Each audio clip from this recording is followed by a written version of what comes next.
Vous l'avez sûrement vu passer, mais depuis quelques jours, une grande partie des vulgarisateurs français qui prônent le scepticisme scientifique sont pris dans un petit scandale qui les accuse de promouvoir un personnage qui serait psychophobe et fasciste. Mais vous êtes cinglé? Ce sombre individu n'est autre qu'Astronogeek. Mais vous êtes cinglé?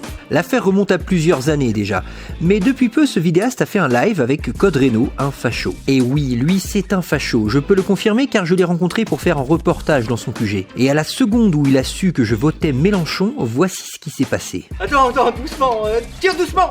Oh putain! Bien entendu en off, il a demandé à mon équipe de tournage de ne pas publier ce passage, mais mon héroïsme est plus fort que la censure. Bref, il se trouve que dernièrement, Astronogeek a été vu dans une convention sceptique, le REC de Toulouse. Le fameux REC de Toulouse. En compagnie de tout un tas de vidéastes de la sphère zététique, en train de mimer un personnage portant une camisole. Ah oui, d'accord, il t'a mis la chemise de lui. Moi, je sais pas quoi. Mathieu, si tu peux l'aider. Mathieu, on va aller là-dessus. On va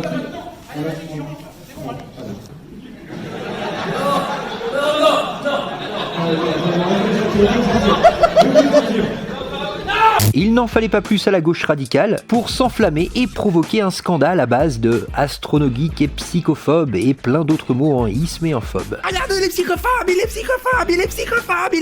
Une shitstorm qui a tout déglingué sur son passage, emmenant dans son sillon les organisateurs de cette convention, Monsieur Sam, Monsieur Sam est fasciste. La Tronche en Biais, Clément Fraise et bien d'autres encore qui idéologiquement sont pourtant à l'opposé d'Astronogeek. Mais ça, la gauche woke, elle s'en fout.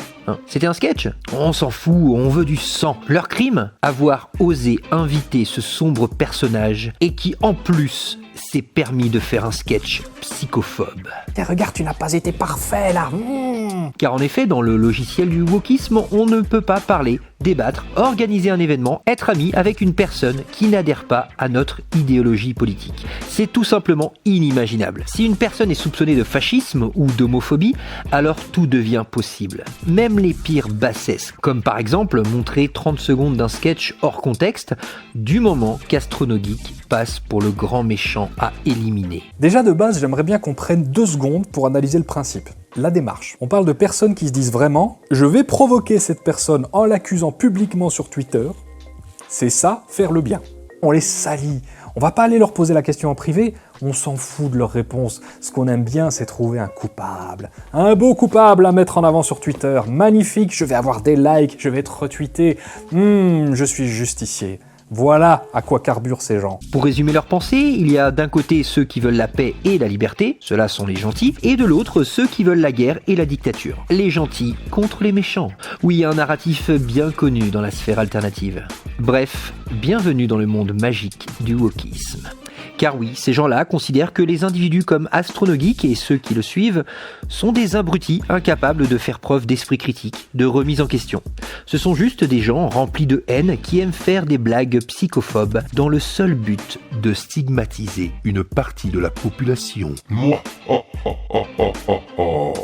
Mais rassurez-vous les amis, le wokisme est là pour vous sauver. Le monde a besoin de vous. Vous dire quoi penser et quoi faire en présence de ce genre d'individus infectés par le virus de la haine. Ce sont les prophètes 2.0.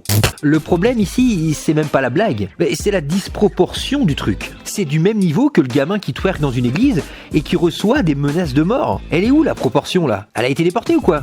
Cela dit, vouloir ostraciser une personne et tout son entourage à cause d'une blague et plus largement de ses prétendues idées fascistes, car oui, on va pas se le cacher, le fond du problème avec Astronogeek, c'est ça. Franchement, je pense pas que ce soit une bonne idée, parce que factuellement, chaque être humain, quelle que soit son idéologie de départ, il est capable de se remettre en question, de changer d'avis. Mais si on l'expulse, ou qu'on appelle au lynchage d'une personne, alors de facto, on déshumanise l'individu.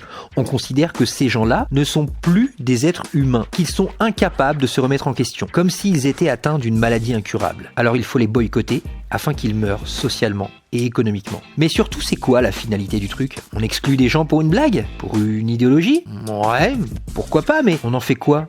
Je veux dire, imaginez un instant que ces gens-là aient un pouvoir politique. Ils feraient quoi des gens comme Astronogeek?